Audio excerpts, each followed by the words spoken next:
Audio. Ahora habilito tu audio. Bajo un toque el volumen porque si no, no se va a escuchar nada. Y ahora oficialmente estamos en vivo.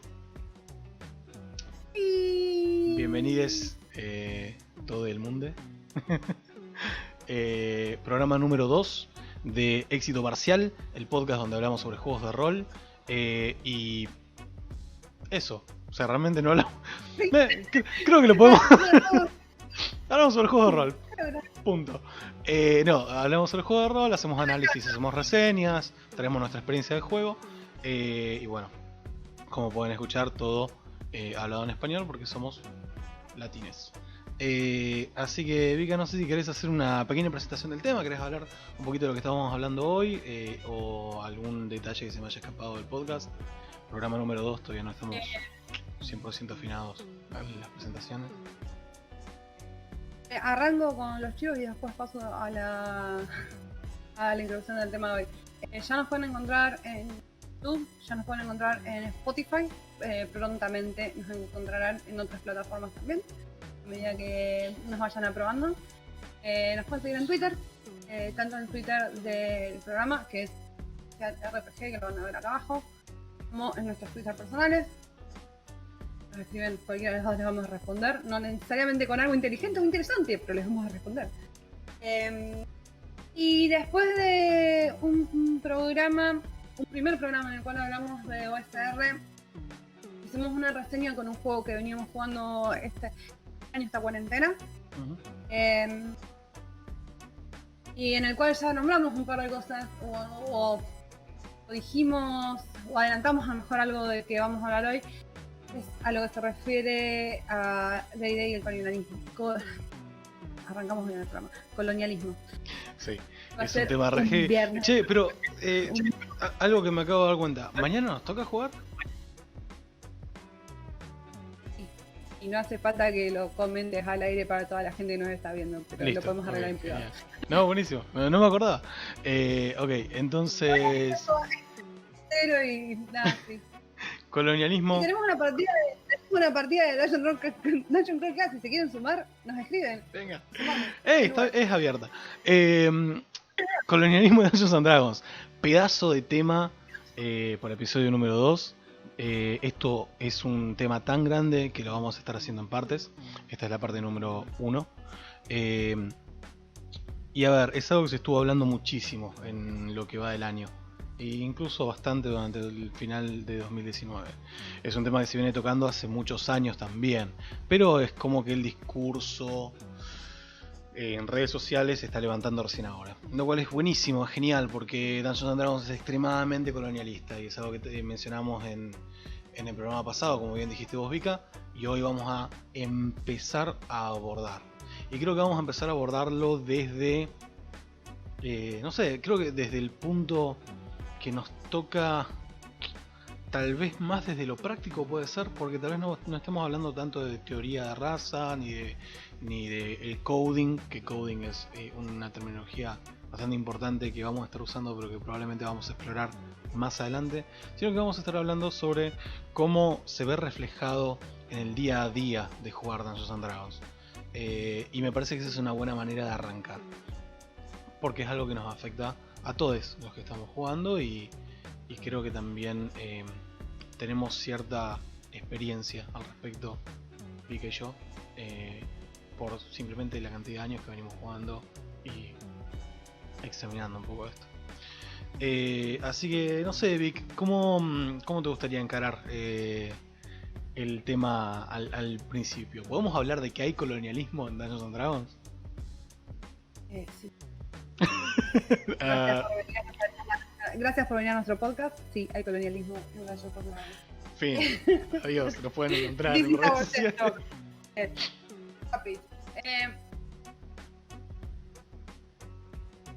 Muchas veces me sigue sorprendiendo cómo hay cuestiones que nos resultan tan obvias y en la cara y muy poco sutiles, como al día de hoy se siguen discutiendo. Creo que lo comentamos un poco en el último episodio, lo comentamos también. Hubo mucha gente que se sumó recientemente a jugar juegos de rol específicamente de Quinta. Creo que eso hizo de cierta manera resurgir un poco de nuevo esta discusión. A mí me recuerda mucho a esa cuestión de ingenuidad apenas uno se acerca apenas al hobby. Una cuestión súper emocionante.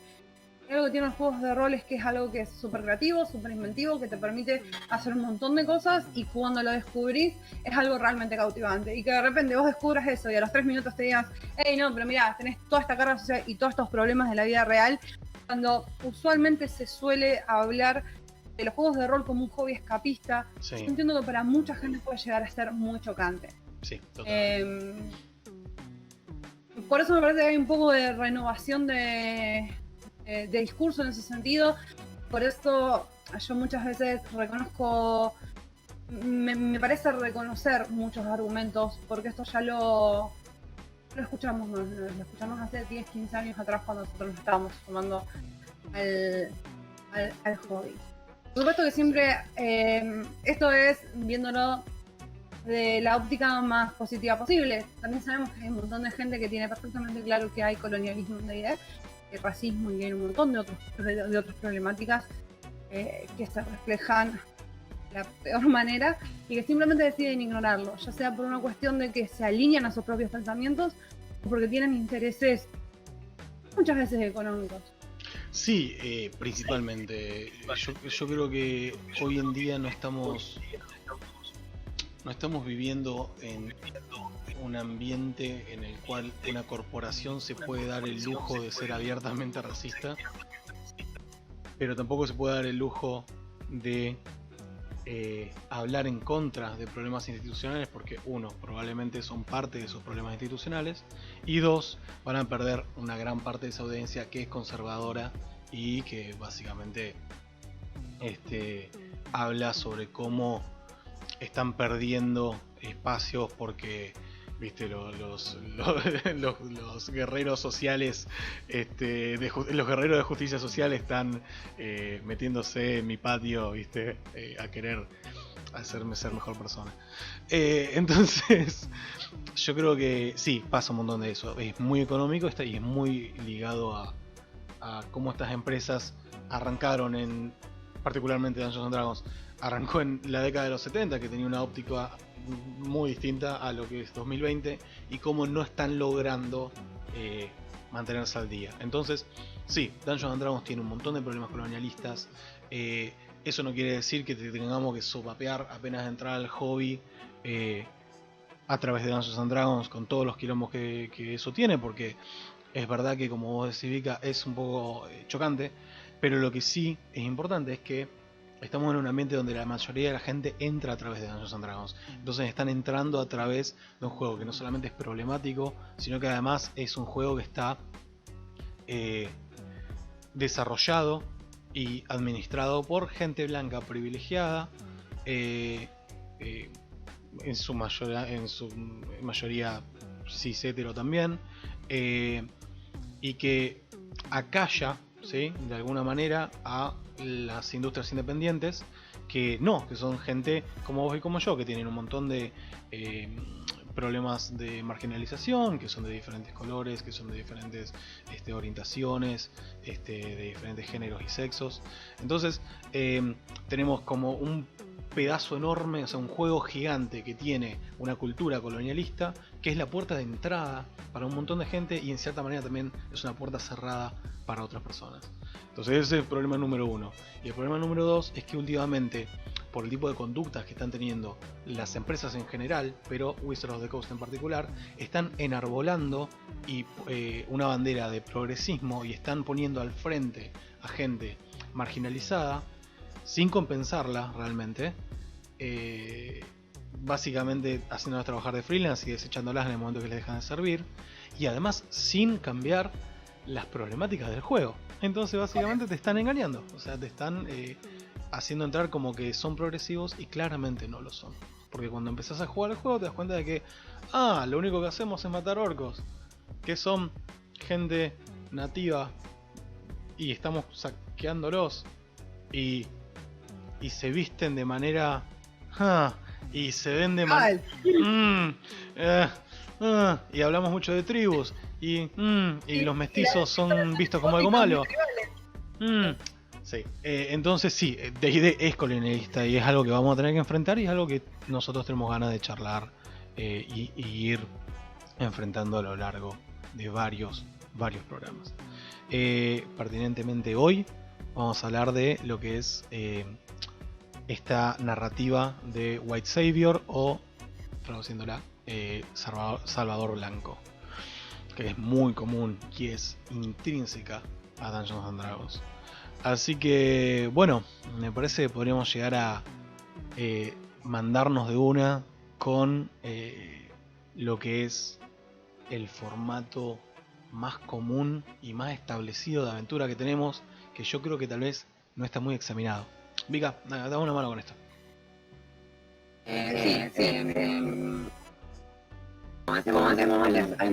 No me des una mano con esto. Pará, porque te escuchás como un alienígena robot del espacio. Fíjate la ficha. Hola. A ver, volveme un poquito. ¿Hola? Ahí está.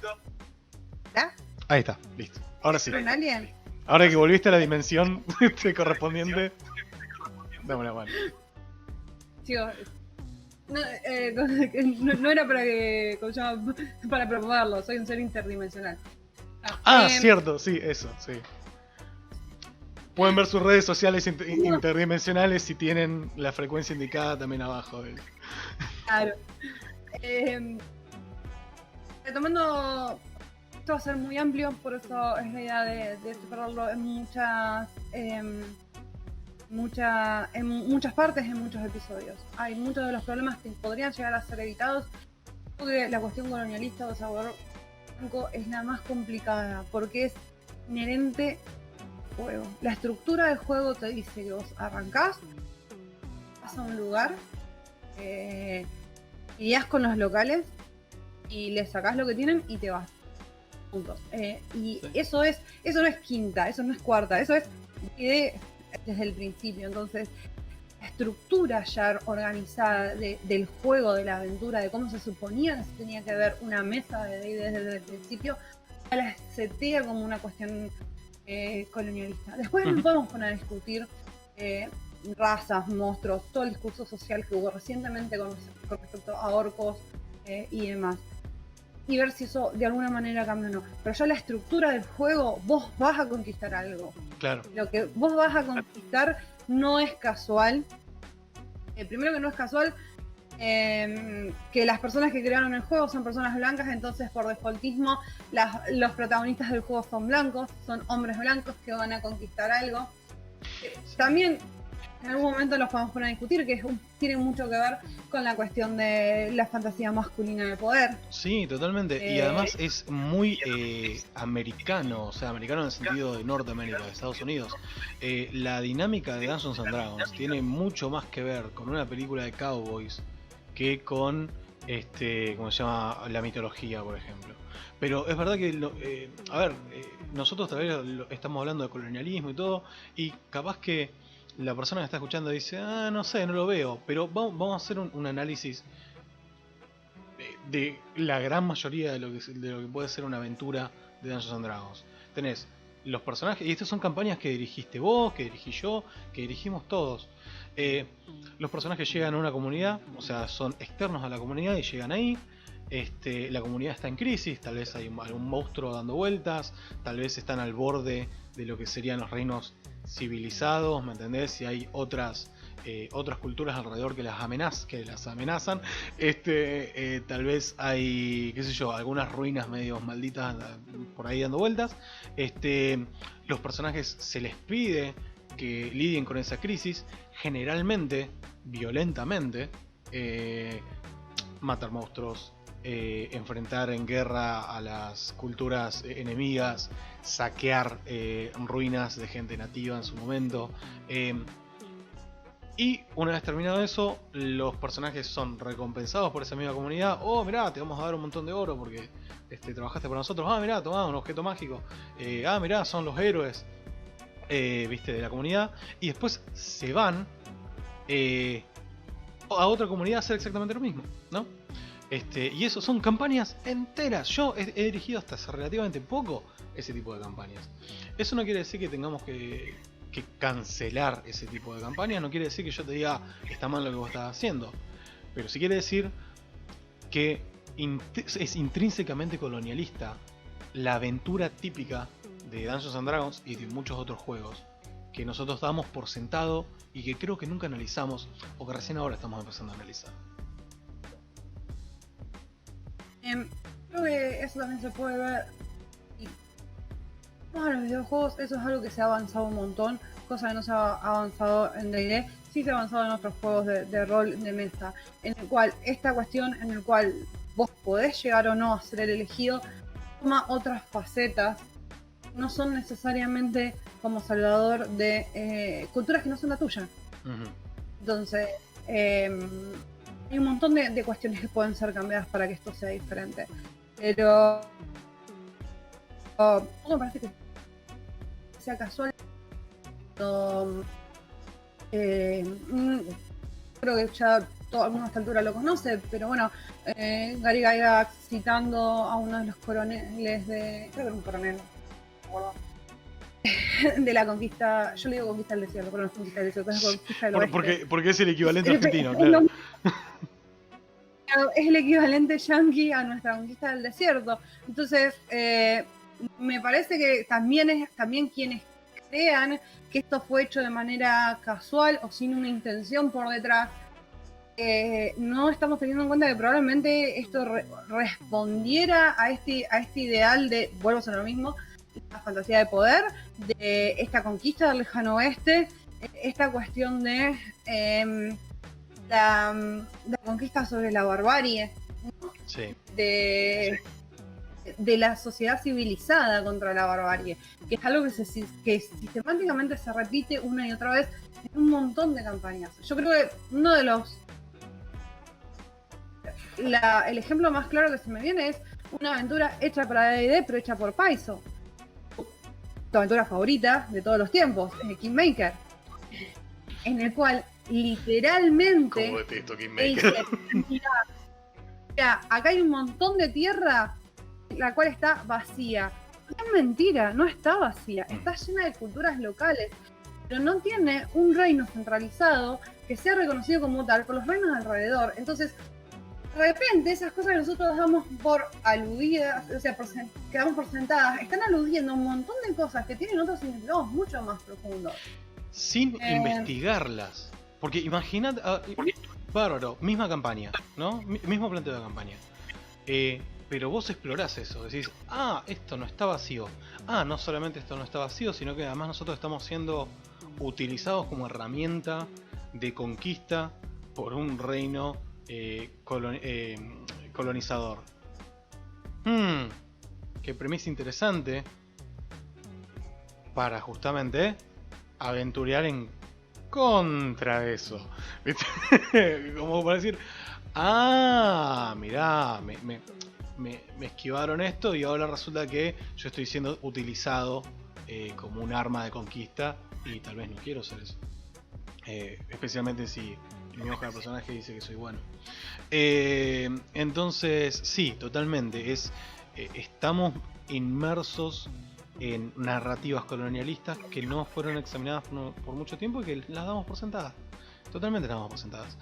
Y yo creo que ahora hay mucho... ¿cómo explicarlo? Hay muchas buenas intenciones y muchos movimientos para tratar de cambiar eso. Pero creo que no se está haciendo efectivamente. O sea, se está haciendo de una manera muy superficial. Vemos cómo... a ver, por ejemplo, a Dungeons and Dragons quinta edición se le dio bastante... ¿Cómo decirlo? O sea, se lo elogió bastante por haber tenido un cambio en su dirección de arte, que empezó a representar más mujeres y empezó a representar más gente de color, ¿no?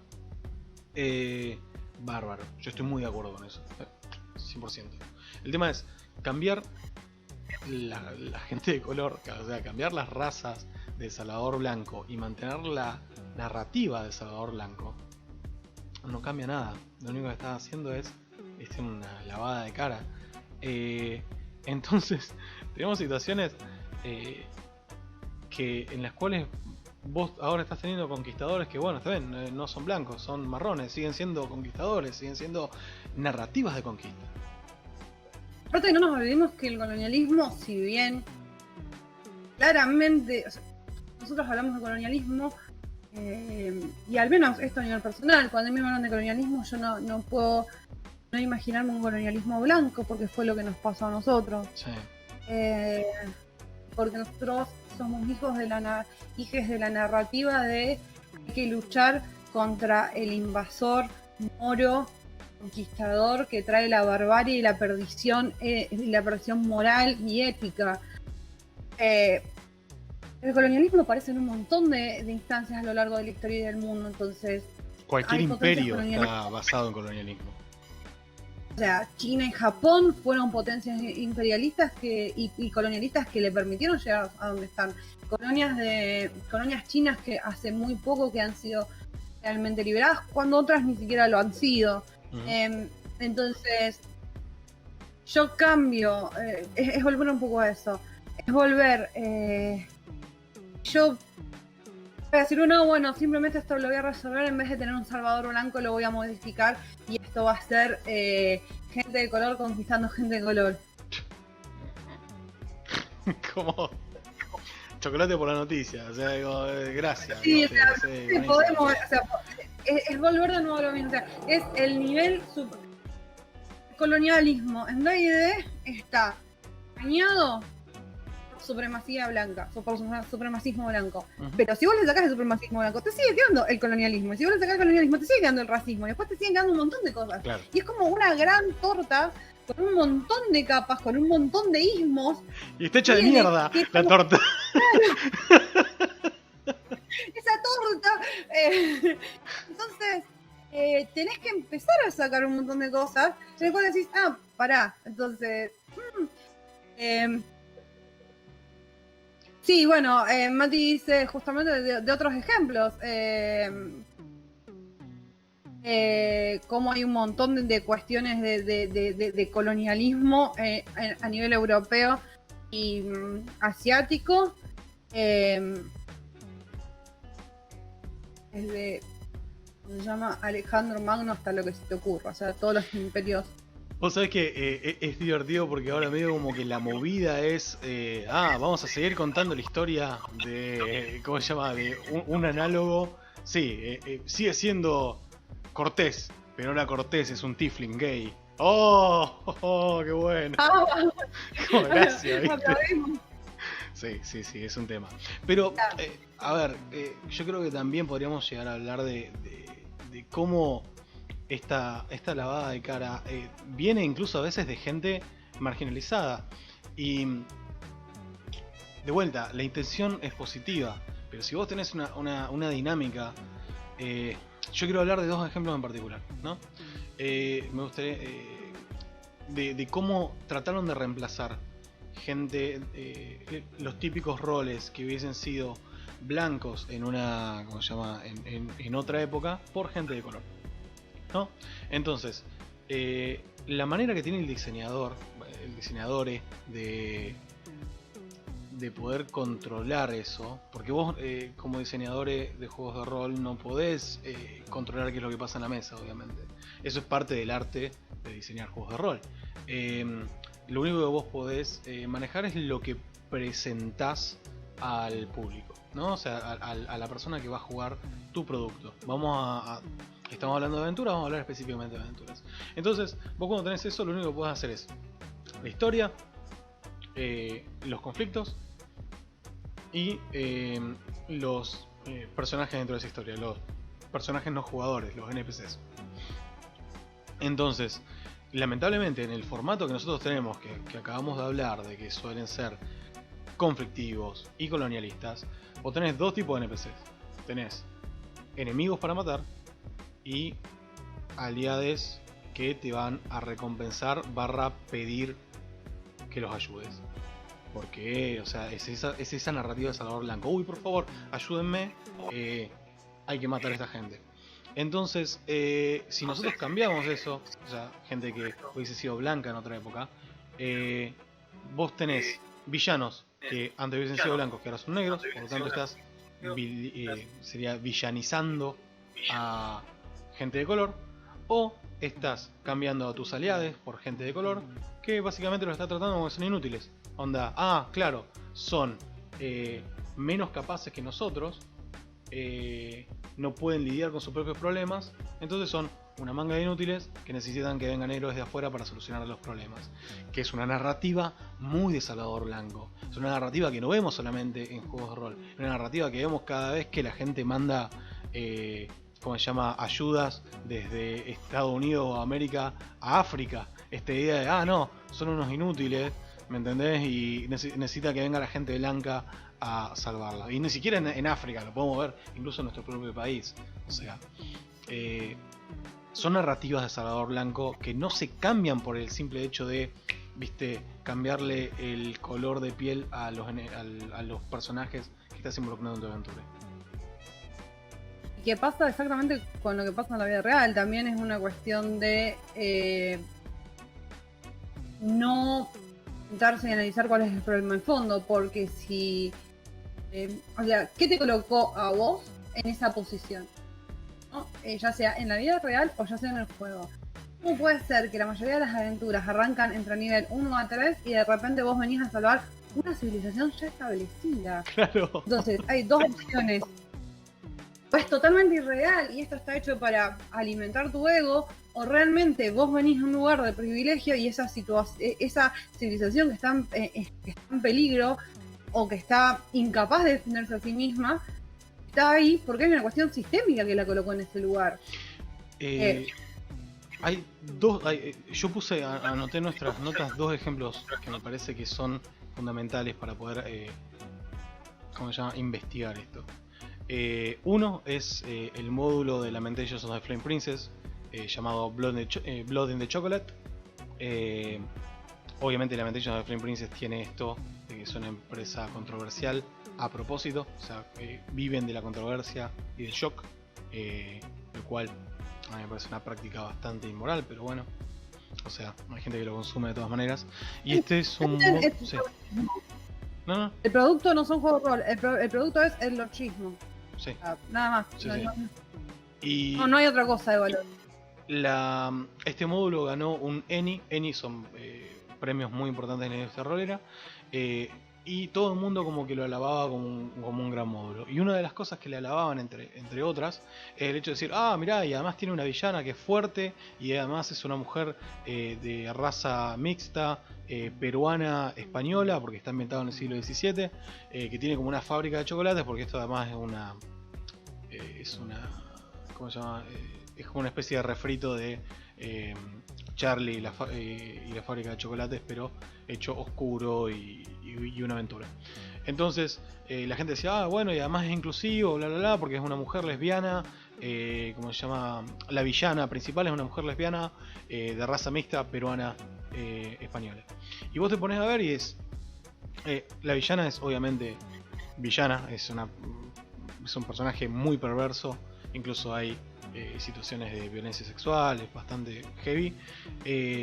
La villana además es una basura porque básicamente lo que hizo fue agarró una tribu de pigmeos, otro concepto medio bastante racista, de pigmeos de Perú y los trajo a trabajar en Holanda y se puso, bueno, esa fábrica de chocolates, ¿no? Fábrica de chocolates, cierto. Sí. Entonces, de eso al módulo, ¿no? Entonces vos estás en una situación de mierda en la cual vos no sabes bien qué hacer, porque decís, bueno, ¿qué hacemos? ¿Hacemos que todos los villanos sean blancos? ¿O vamos a sacar esta representación de una mujer de raza mixta, peruana, española, lesbiana? No, porque si la sacan entonces están siendo homófobos, racistas, todo. Bueno, pero si la ponemos estamos poniendo una representación negativa. Es como, sí, el problema es que es una villana y por lo tanto tiene que ser una villana. El problema no es ese. El problema es que probablemente los personajes que son los héroes en esta situación sean blancos, porque vos no estás cambiando la cultura de los jugadores que están viniendo a jugar ese módulo. Entonces estás alimentando, no importa lo que hagas, estás alimentando esta narrativa de Salvador Blanco. Entonces la solución no es lo que vos pensás que es la solución, pero como diseñador te sentís atado de manos porque decís, bueno, entonces ¿qué hago? ¿Entendés? No hago nada, hago algo. Y es como, no, lo que tenés que hacer es poder crear entornos en los cuales los juegos donde vos estás presentando, la gente se sienta cómoda de hacer personajes que no son blancos, de hacer personajes que no son heterosexuales, de hacer personajes que rompen con esas ideas de colonialismo. Lo que vos estabas comentando recién, Vika, también se ve en el módulo Tomb of Annihilation. Tomb of Annihilation es un módulo que a mí me gusta particularmente por la parte de mecánicas que tiene. Es un módulo de D&D quinta, que es un hex scrolling, básicamente tenés que explorar. Y está ambientado en Chult, que es una parte de Forgotten Realms, de Reinos Olvidados, que es una península, básicamente, donde hay una civilización, la gente, o sea, son los chultianos, la gente de Chult, es una civilización negra, o sea, de humanos negros. Tienen una ciudad hermosa, se llama Port Nyanzaru, viste, colorida, toda la dirección de arte está muy bien enfocada en eso, está bien representada, pero sufren el otro problema que estábamos nombrando. Necesitan de gente que venga de afuera para ser salvados. Y entonces vos decís, ¿cómo puede ser que una civilización con una ciudad de la reconcha de la lora, magia, todo, tengan tanto problema que necesitan que venga gente de afuera para que les solucionen? Que son unos inútiles, ¿qué pasa? Es una civilización establecida, como decías vos, Vika. Y es de vuelta. Es porque necesitamos esa dinámica para poder jugar la misma aventura que venimos jugando hace 50 años. Y que lo único que consiguen es simplemente esa falsa diversidad que no está llegando a cambiar absolutamente nada, porque no te cambia la estructura y no te cambia la dinámica de lo que vos estás contando. No, si no recuerdo mal, el autor de Blood in the Chocolate salió a renegar de su Eni ganado hace 3 o 4 años atrás, hace poco, porque fue como un... Y un poco también lo plantea como eso, como que él lo único que estaba tratando de vender era una cuestión de choque y nada más. Igual de nuevo explicó un montón sobre los productos que se están consumiendo y que se ponen de moda y que la gente está votando. Blood y the Chocolate por la noticia. Yes. Entonces, un poco... Ya la persona que lo escribió te está diciendo, che, esto que escribís es una mierda. Capaz que hay algo ahí que haya que estar revisando. En el chat están hablando un montón, pero me parece que hay algo que repito varias veces y que me resulta interesante. Es que hay un factor que es muchas veces común a todo este tipo de aventuras. Tiene que ver con otra parte que también adoramos de D&D, que son los alineamientos. Cómo los alineamientos refuerzan todas estas cuestiones. Como vos sos un salvador, blanco, bueno, legal, paladín, tribus, legal, bueno, claro, sí. Caótico y todo lo demás. ¿Y vos qué estás tratando de hacer? Mantener el status quo. Y sí, porque volvemos siempre sobre lo mismo. ID es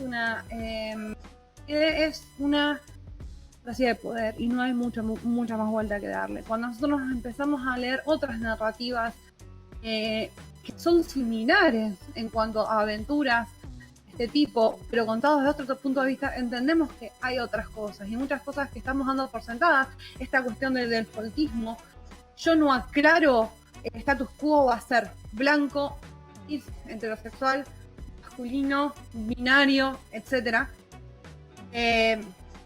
Siempre va a recaer sobre eso, entonces a menos que yo no lo esté diciendo explícitamente, se vuelve siempre sobre lo mismo. Claro, por eso es defaultismo, porque tomamos por sentado eso siempre.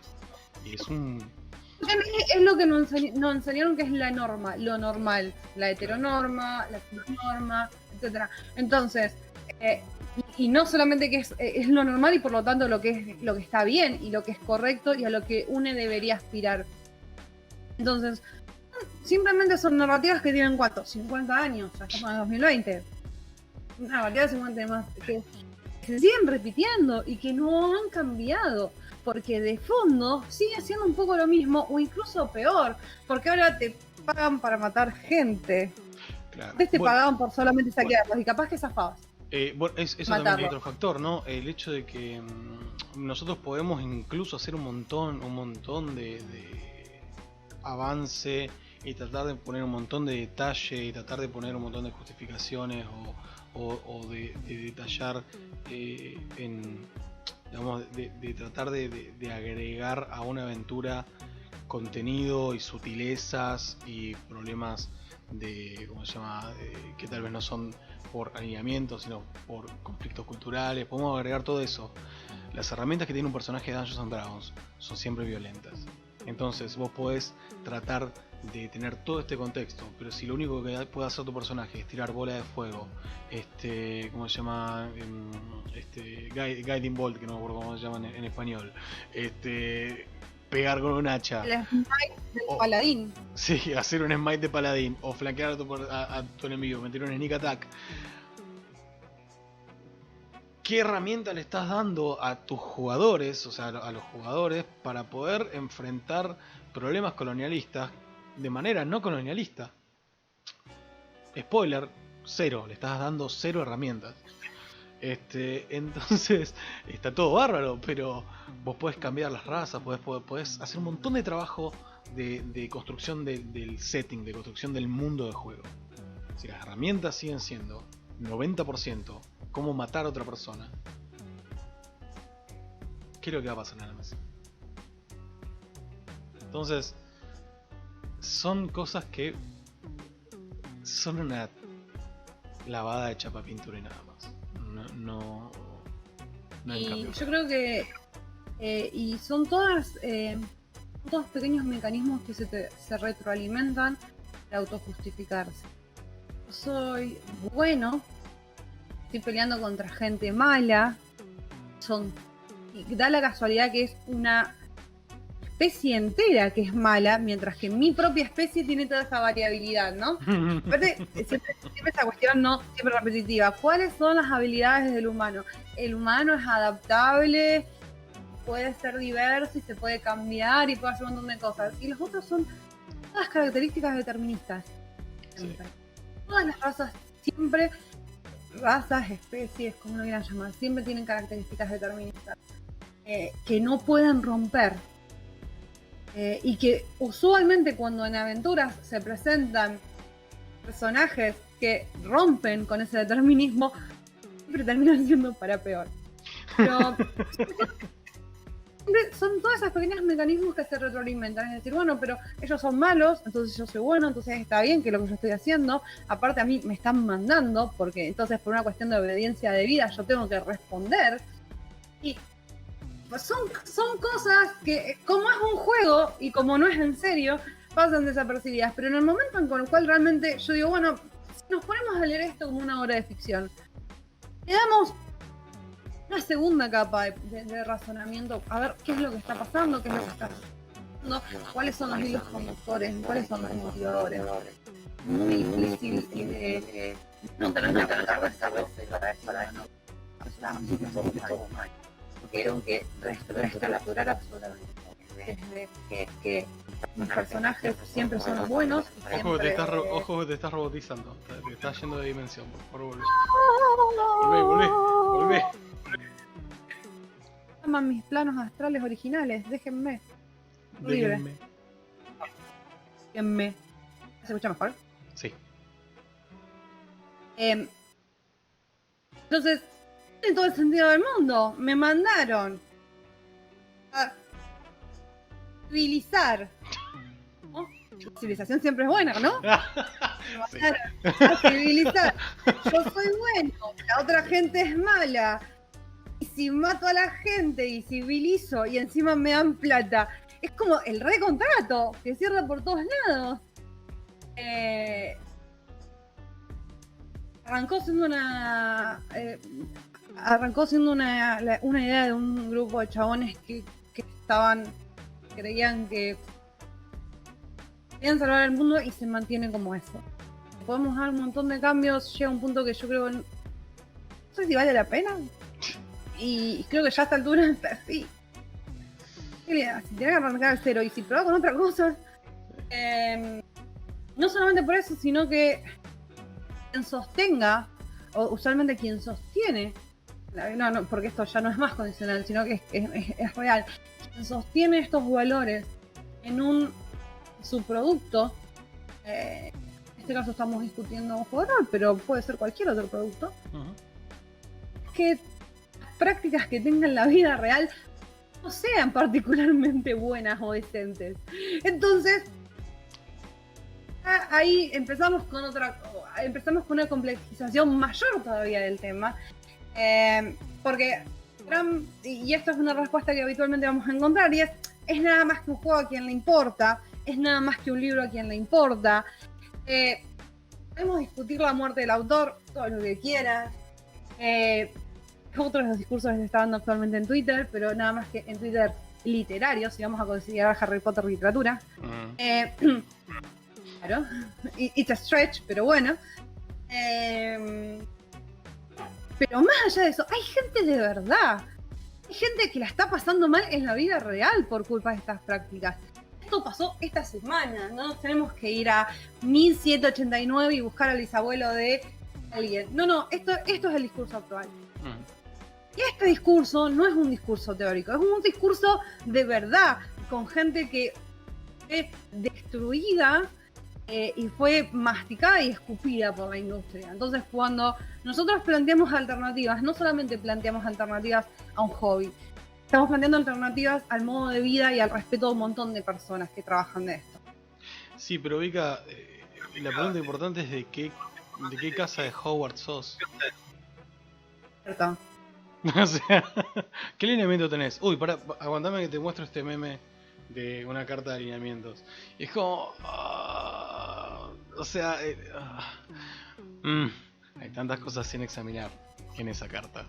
O sea, en ese cuadro de alineamientos. Hay tantas cosas sin examinar en ese test para ver qué Avenger o qué casa de Hogwarts sos. Sí. Por supuesto. Yo creo que también podríamos hablar un poco de qué cambios se tendrían que ver un poco más para tratar de romper, ni siquiera te digo eliminar, sino de empezar a desviarnos un poco, particularmente si son gente, la gente que esté escuchando en este momento son gente que esté jugando a Dungeons & Dragons o que le guste Dungeons & Dragons, más allá de todas las problemáticas que tienen, que es lógico. A mí me gustan un montón de cosas que son problemáticas, y te puedo decir hasta el día de hoy que yo no tengo puesta la camiseta de Dungeons & Dragons, pero Dungeons & Dragons es parte de mi historia, digamos, de mi formación en juegos de rol, y yo tengo grandes buenos recuerdos de jugar Dungeons & Dragons. Entonces, no, volviendo a lo que vos habías mencionado al principio, la idea no es ser chocante, es examinar y ver qué se puede cambiar y cambiar de a poco también. Entonces, podríamos hablar, por ejemplo, como una manera de tener un acercamiento menos colonialista podría ser de pasar de esta narrativa Salvador Blanco a una narrativa de persona nativa que está defendiendo, ¿sí? Qué sé yo por ejemplo soy muy fanático, yo sé que a vos no te gusta tanto, pero yo soy muy fanático de esta serie, esta saga de novelas, la saga de los confines, que justamente son de acá de Argentina, que tienen una narrativa que es muy Señor de los Anillos, pero haciendo una comparación de lo que fue la conquista de América y visto desde el punto de vista heroico de la gente nativa. Entonces, ese tipo de narrativas no hacen que vos tengas que necesariamente dejar de jugar Dungeons & Dragons, pero sí hacen que vos tengas que darle una vuelta de 180 grados al planteo de la aventura básica de Dungeons & Dragons. Fíjate que tan distinto es decir, bueno, vamos a jugar D&D, pero en vez de que nosotros estamos llegando a un pueblo y tenemos que ir a matar gente, es, mira, este es nuestro pueblo, esta es nuestra comunidad y la tenemos que defender, porque viene gente a atacarnos, a tratar de conquistarnos a nosotros. Y eso es algo que es potable, o sea, es posible, no es un cambio drástico a nivel reglas, y tal vez ayude a romper ciertos defaultismos que ya tenemos. Sí, especialmente porque miren todos estos bias y estas estructuras suelen ser justificadas como lo que pasa es que esto históricamente siempre fue cierto. Y ahí es donde muchos de nosotros podemos entrar y decir no. La narrativa colonialista de D&D es incluso una narrativa colonialista extremadamente estrecha, que ni siquiera representa, como decíamos al principio, todos los colonialismos que hay afuera. Y de esa manera nos venden una historia que no es la nuestra. Porque nosotros fuimos víctimas del colonialismo, pero ni siquiera fue así y fue diferente y nosotros terminamos resultando en otra cosa. Hay un discurso que sale de Estados Unidos, que es el origen de D&D, tiene una cuestión de supremacía blanca que acá no necesariamente pesa de la misma manera, excepto cuando pibitos que la siguen a Lilia lo importan de manera textual, pero que no ha sido históricamente algo que un problema para nosotros. Por supuesto que racismo, hay clasismo, tenemos un montón de problemas, pero se dan de otras maneras. Entonces, como no es lo mismo defenderse, como no es lo mismo este colonialismo que nos venden de la conquista del lejano oeste, que puede ser muy similar a la conquista del desierto, no es lo mismo lo que pasó con Cortés y no es lo mismo con lo que pasó en un montón de otras situaciones. Sí. Y hay un bagaje cultural que es sistemáticamente, que se asume que todo se reduce a lo mismo y no es cierto, ¿no? A nosotros no nos identifica en lo más mínimo desde ninguno de los dos lados. Y bien creo que no es casual, justamente se quiera vender esa como la única experiencia. Por un lado, no es casual por nada. Justifica un montón de cosas que pasaron en el pasado, pero que también pasan ahora, porque estaba todo bien si vos venías a una tierra nueva, a un lugar nuevo, porque estabas civilizando. Pero si vos ahora llegás a un lugar nuevo, estás civilizando lo que ya existe. ¿Saben qué? Es que estás cambiando el status quo, volvemos a lo mismo. Entonces, el status quo es mantener la gente que está en este momento en el poder y que tiene en este momento la capacidad de controlar la mayor cantidad de cosas posibles, mantenerla donde está. Cualquier cosa que desbalancee o que amague al cambiar eso es un problema y entonces va a ser automáticamente categorizada como algo malo. Entonces, nosotros éramos conquistadores, que bien ahora son invasores. Y esa narrativa es extremadamente yankee. Sí. Extremadamente. Me parece que estaría bueno que hagamos un pequeño break para leer un poquito el chat en profundidad y poder responder ahora. Y bueno, cuando volvamos después de las respuestas, a hablar de lo que justamente nos intersecciona a nosotros, como tanto vos como yo, como gente argentina, como latines que estamos viviendo en un país tercermundista. Tercermundista que también es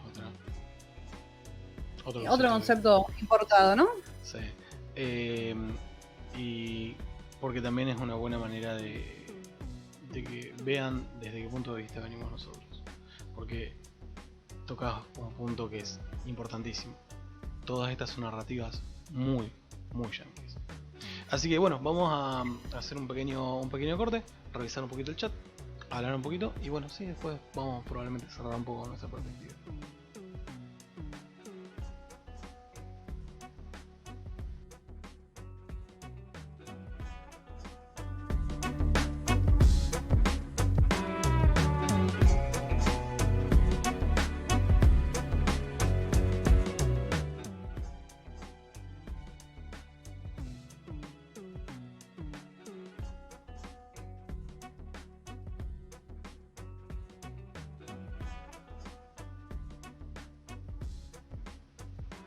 Bien, ahí estamos transmitiendo otra vez. Genial. Bueno, Vika, ¿querés que hablemos un poquito de lo que se estuvo conversando en el chat? Fue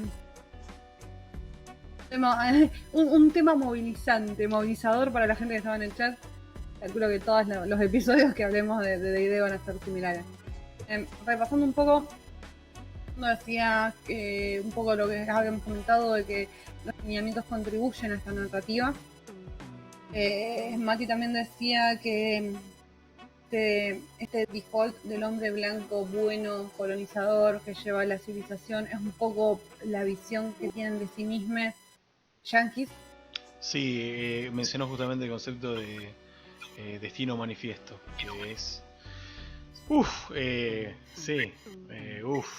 tremendo concepto y además muy aplicado a Dungeons and Dragons de una manera que es muy sutil y no obvia para alguien que está entrando al hobby. Totalmente. Aparte yo no sé si tampoco es un concepto, a ver, nosotros no voy a decir que nosotros seamos los grandes iluminados del universo. No, muchas veces ese concepto no es tan no sé si conocido o identificado, que no es lo mismo. Me parece que pasa un poco por arriba, es como en The Point. Se pasa un poco se pasa un poco por arriba y creo que les pasa mucho a ellos mismos, ¿no? Uh-huh. Que no tienen esa autocrítica de decir esto que yo estoy produciendo acá, estoy generando, en realidad tiene sentido, el producto de toda esta filosofía que vengo bancando con un montón de estructuras religiosas, culturales, de creencias y demás, que esto está justificado. Y esto es lo correcto y yo estoy en la senda del bien. Sí, no, totalmente. Y de vuelta, o sea, seguimos hablando de fuerzas civilizadoras y de cosas que no se terminaron en el siglo XIX, ¿me entendés? Porque sí, tal vez conquistaron y oprimieron a todas las poblaciones nativas y se expandieron del Atlántico al Pacífico, pero guerra de Irak, llevar la democracia, o sea... no se terminó para nada. Y son narrativas que tienen muy internalizadas allá. Y son narrativas que también tenemos internalizadas nosotros. No, tampoco nos lavemos las manos. Por más que nosotros seamos latines, digamos, justamente de Sudamérica. Nosotros tuvimos una conquista del desierto. Nosotros tenemos específicamente Argentina tiene un romanticismo hacia Europa. Que es muy positivista y es muy o sea, que resuena mucho con el destino manifiesto, con esta idea de que Buenos Aires es la civilización y el resto del país es provincia y es el interior, qué sé yo. Pero bueno, sigamos revisando un toque el chat. Después Francisco decía que todas estas medidas tomadas, ¿no? Ya sea por Wizards of the Coast o todas las empresas que estamos manejando, realmente quienes nos damos cuenta de lo que están haciendo es como, ok, te estás lavando las manos y no estás haciendo nada. Los intransigentes, ¿no? De siempre siguen considerando que estos son solamente cambios para satisfacer a gente, a snowflakes, ¿no? Que se ponen por cualquier cosa. Que no... que básicamente tienen intereses o lo que sea diferente de los de ellos y eso no puede existir. Sí, o puede existir pero en un lugar donde no lo vea. Puede existir en un boliche que tengan solamente para ellos, en algún sótano, no en mis libros, no en los medios que consumo. Totalmente. Sí. Marginalización. Me gusta, Matías mencionaba cómo muchas veces acá mismo en Argentina se refieren a el conurbano. El conurbano es cosa de porteños, nosotros somos rosarinos, así que no nos importa, pero cómo se refiere muchas veces a barrios marginalizados, se los dice es Mordor, y es algo muy común en el ambiente de nerd, pasa también acá en Rosario. Ah, no, eso es Mordor, es tierra de orcos. Y es como, dude, no tenés idea lo complejo de lo que estás diciendo, pero bueno, eso. También eso de que no, en realidad, bueno, yo creo que esto probablemente lo discutamos en los próximos programas, en los próximos episodios, de cómo, no, bueno, en realidad no hay una codificación racial. O sea, si acá es súper habitual decir orcos refiriéndose a gente pobre o marginalizada. ¿Vamos a hablar de nuestros propios amigos que han dicho que los orcos tienen olor a mandarina? Mandarina, porque yo estaba pensando exactamente lo después mismo. Vamos a hablar de eso. Próximo episodio. Yo viniendo del barrio de la mandarina, me puedo dar totalmente por aludida. Próximo episodio vamos a hablar de eso. Sí. Los porteños no tienen ni idea de lo que estoy hablando en este momento. No importa, son cosas que pasan. Decir que hay vida más allá de la General Paz, y creo que en este momento es el único lugar donde hay vida. Ustedes en breve serán la nación zombie. Y bueno. Bueno, Guido estaba hablando un poco a lo que trajimos colación y que nosotros también estábamos diciendo, que es el organismo es para conservar el status quo, ¿no? Para me gusta lo que tiró Cisco de ¿cómo era? Paladín legal blanco anglosajón, y es como sí, es lo que termina siendo. Totalmente.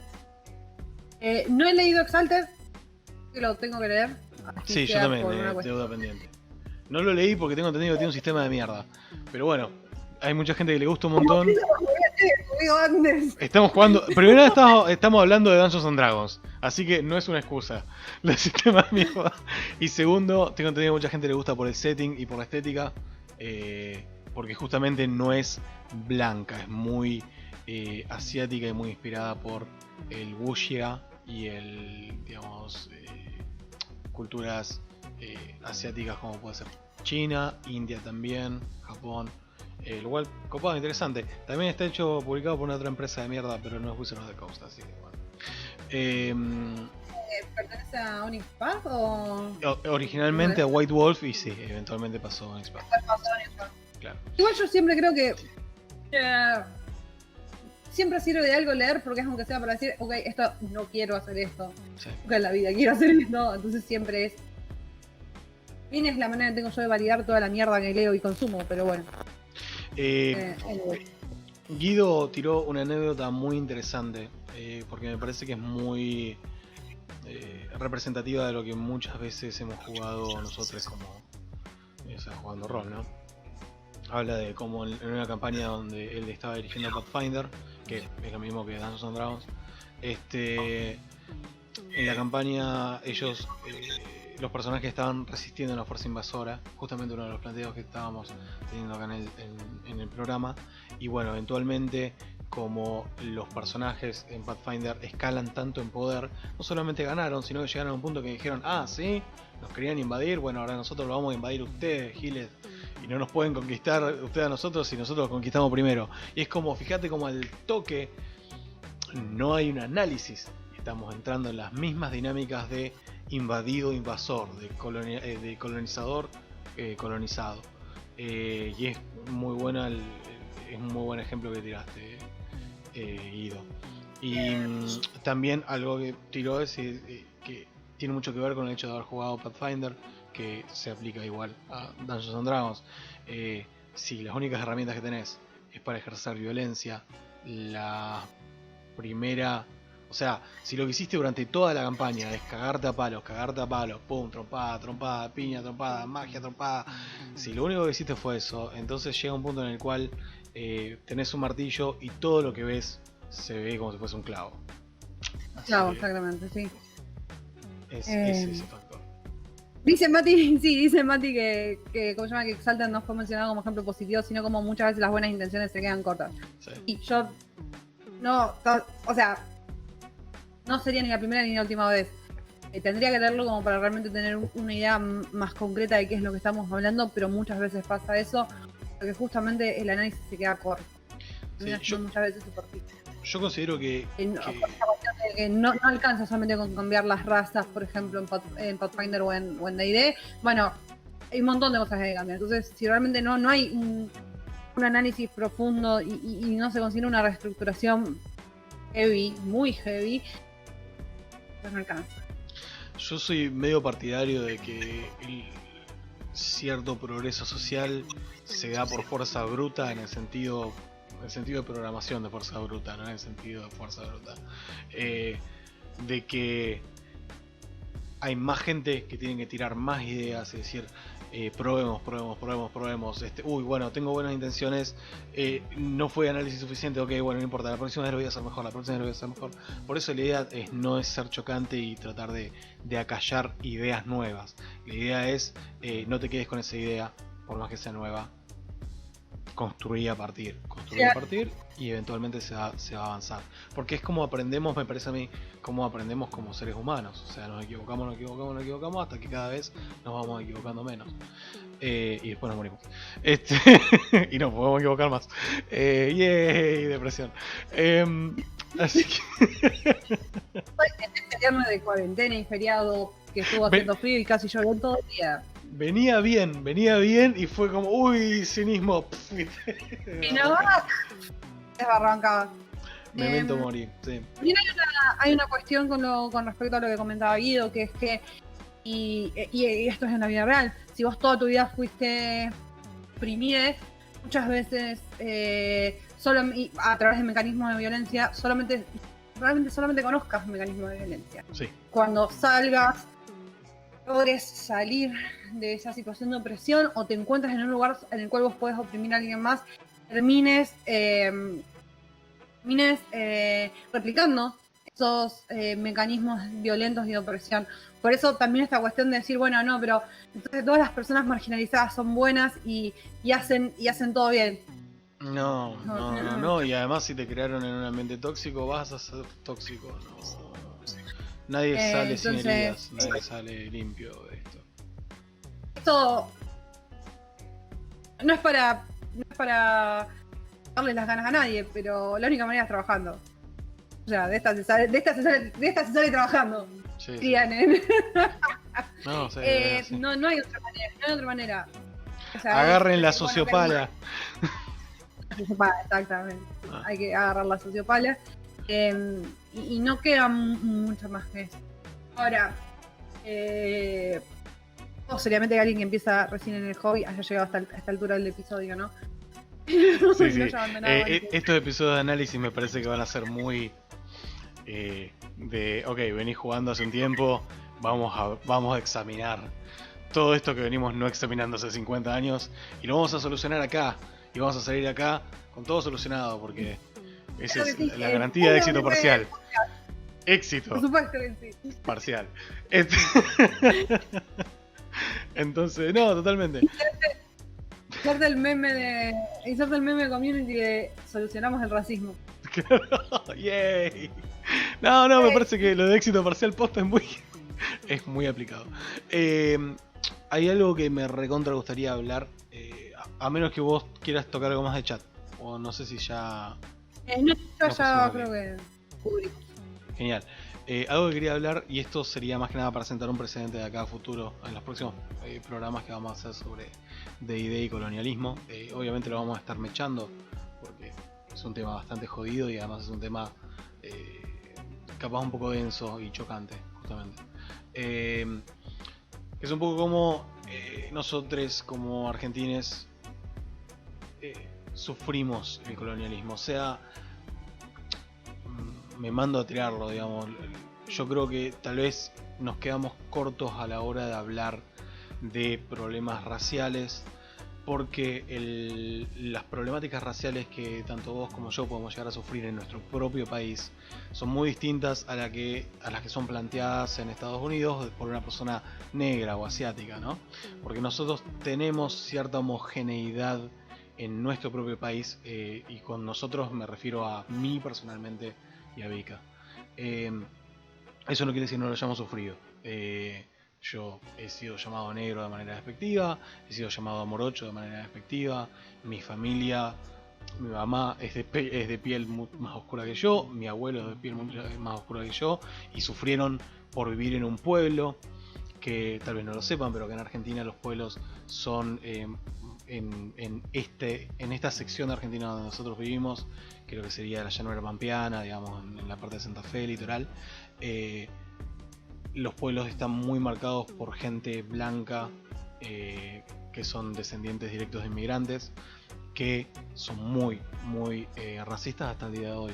Y por lo menos en mi experiencia, mi familia en esa época recibió muchísima discriminación, y por lo tanto creo que me transmitieron muchas de esas sensibilidades de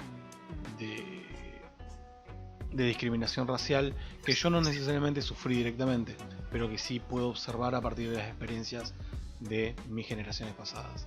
Eso tiene que ver por un lado.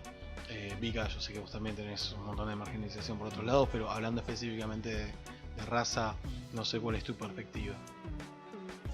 Es un poco complicado porque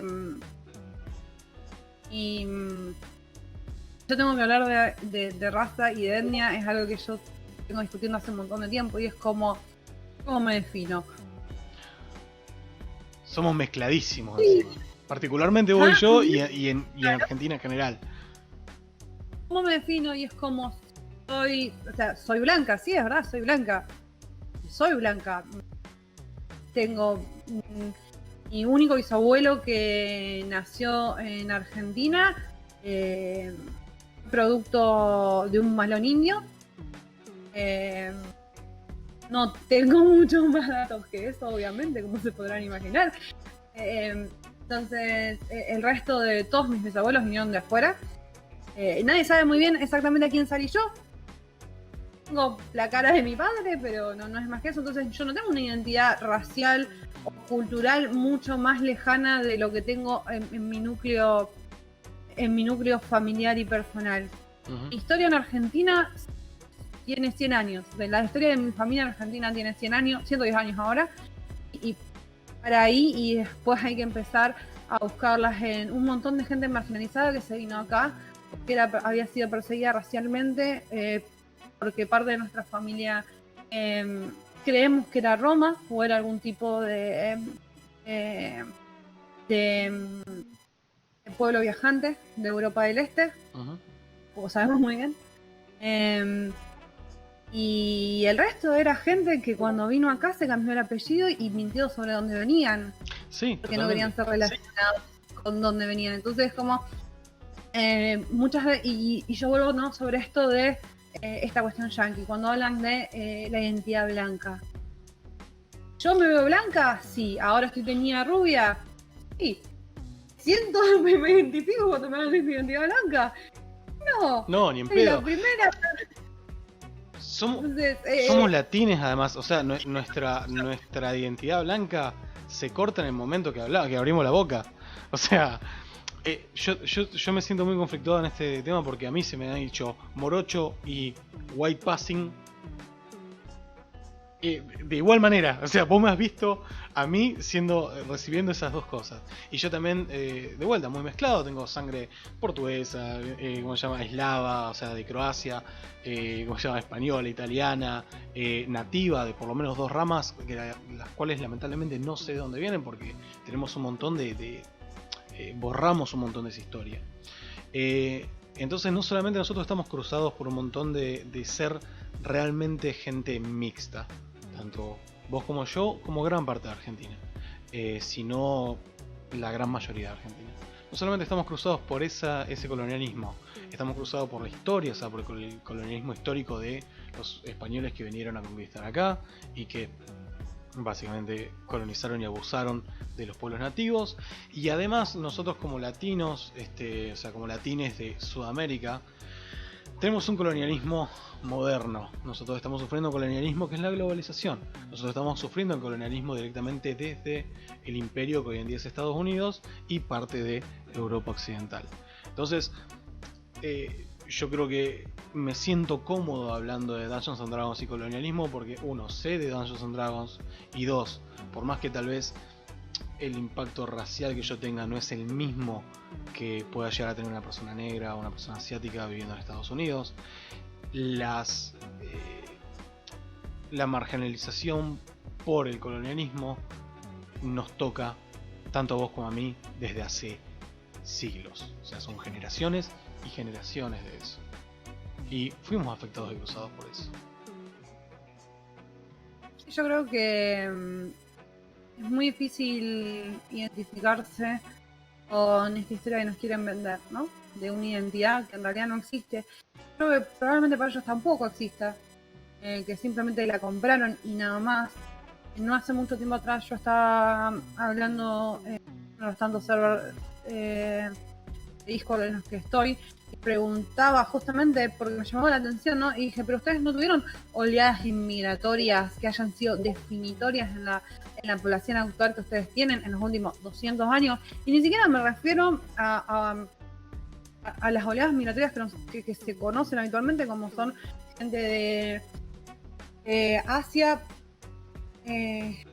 como inmigraciones chinas, de trabajadores chinos que generaron, asentaron todas las líneas de trenes de Estados Unidos, o las inmigraciones japonesas que setearon todas las granjas de cultivo en gran parte de California, y la otra parte fue ya por inmigrantes mexicanos y de otros países de Latinoamérica. Entonces, o sea, eso es claramente, pero también tuvieron otras olas migrantes como nosotros. Como nosotros tuvimos olas migrantes de europeos pobres, ellos también tuvieron oleadas migratorias de europeos. Te está yendo, Vika, te está yendo. Volvé. ¿Ahora? Ahí está. Yo conozco mucha gente que tiene parte o que tenía parte de la familia en Nueva York, porque el barco que venía de Europa paraba primero en Nueva York y después bajaba por América, y la gente iba quedando. Incluso de la parte de la misma familia iba quedando. Y ellos no reconocen eso. No tienen la posibilidad o sea, no sé por qué, pero no reconocen eso. Entonces, la historia de la identidad no es cierta para ellos y es mucho menos cierta para nosotros. Y cada vez que se discute tan fácilmente internet, una identidad asociada a lo racial o a lo étnico, yo me quedo en offside. Porque yo no sé si yo tengo una identidad racial o étnica o cultural o lo que sea como para marcarme. No, soy sudaca, y yo me así. No creo que haya otra experiencia. Somos una sopa latina. O sea, no, realmente no somos nada definido. Sí, no, completamente. Mati dice que a ellos tuvieron olas también. Trataron de homogeneizar la identidad blanca, mientras que acá se invisibilizó a los no blancos. Yo creo que, no sé si se los invisibilizó, yo creo que más bien se los genocidó un poco. Bastante, sí. Entre la guerra del Paraguay y las distintas conquistas del desierto y todas otras campañas que apuntaron a básicamente generar genocidios de las personas no blancas. Y no nos olvidemos que el mestizo y la figura de gaucho, que ahora es como lo representativo de nuestra identidad nacional, fue una figura marginalizada. Sí, figura marginalizada y además mixta. Entonces. Sí, que era marginalizada justamente por ser hijo, por haber sido creado por esa mixtura de razas, por decirlo de alguna manera, que era de cierta manera una especie de sincretismo cultural que se generó con las oleadas migratorias. No, totalmente.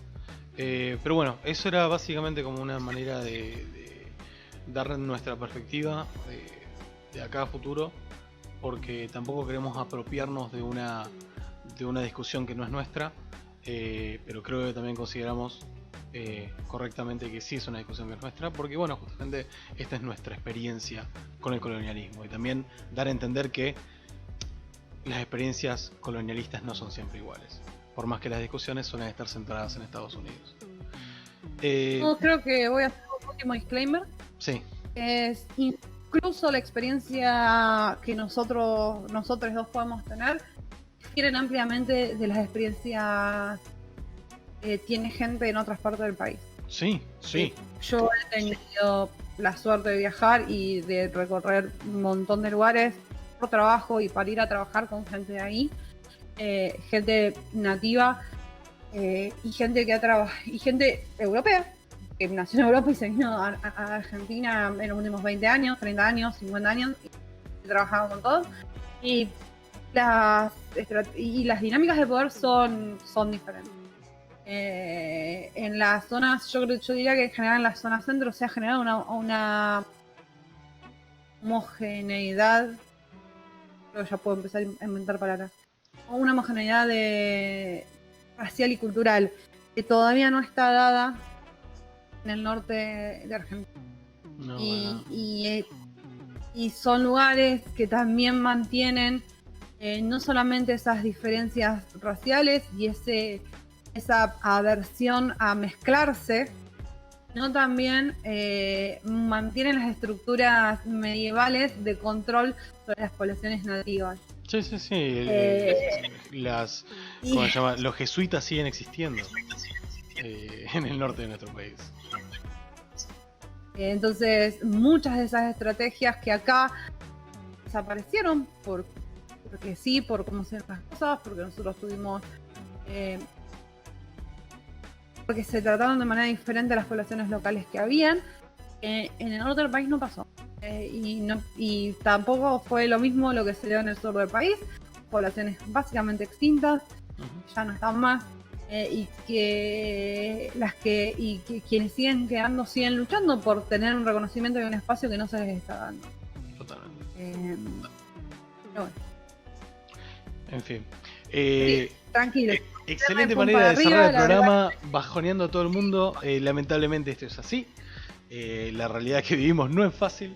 Y bueno, sería interesante. Querían tirar dados. Pero bueno. Sería interesante que, claro, sería interesante poder facilitar esta realidad de poder tirar dados mediante el análisis y tratando de mejorar como personas y como diseñadores. Así que bueno, con eso me parece que vamos a ir cerrando entonces. Vika, ¿me das una mano con las redes sociales y todo eso? Y pueden encontrar ahí. Voy a adivinar para qué lado es. Creo que igual que es re para el otro lado. Sí, en el medio. Vos apuntás para abajo y hace así. Sí, por acá, en el medio, pueden encontrar las direcciones del canal, que nos pueden encontrar en Twitch, en Twitter y YouTube. Próximamente vamos a agregar también la dirección de Spotify, que ya estamos. Y después no sé dónde nos vamos a meter porque vos sos el diseñador gráfico y te las arreglarás. Yo tampoco sé, pero abajo, vamos a darlo por adelante. Y abajo nuestro pueden encontrar nuestros handles, que son los mismos para Instagram y para Twitter, así que nos pueden encontrar a los dos ahí. Y nada, eso. Hay algo más, un último chivo. Creo que estamos haciendo juegos que nosotros dos personalmente estamos haciendo juegos que vos ya lo hiciste, yo todavía no terminé, pero bueno, Story of My Life, justamente que afrentan, ¿cómo se llama? Que apuntan a esto, ¿no? Es qué es lo que pasa cuando la tiranía y el dominio y esa potencia colonialista que organizaba desaparece. Lo hiciste para la Dethrone Gold Champ. Probablemente los esté linkeando en Twitter y en el resto de las redes sociales. Yo lo estoy haciendo para el próximo volumen el Short Game Digest de la cooperativa San Genaro es qué pasa cuando el poder se pierde. Cuando esta narrativa del poder que nos están queriendo vender, que es la única, desaparece. Y hay algo más atrás de eso. Entonces, nada, hoy me acordaba de eso y es como... hay un montón más. El horizonte es eterno, allá de esto que nos están queriendo vender. Sí, existen juegos que están analizando esto y que lo están haciendo mejor. Así que recomendados, definitivamente recomendados. Bueno, les mandamos un saludo muy grande. Nos vamos a estar viendo tal vez los viernes. No estamos seguros. Viernes. No vamos a prometer absolutamente nada todavía, cuando tal vez tengamos menos caos y podamos dar un... El viernes podemos discutir, el viernes que viene o el programa que viene podemos discutir el capitalismo y por qué yo nunca puedo mantener un día de grabación. Dale, por ejemplo, esa es una muy buena discusión. Así seguimos mandando. Sí, así bueno, les mandamos un saludo. Chau, chau, chau, chau, chau.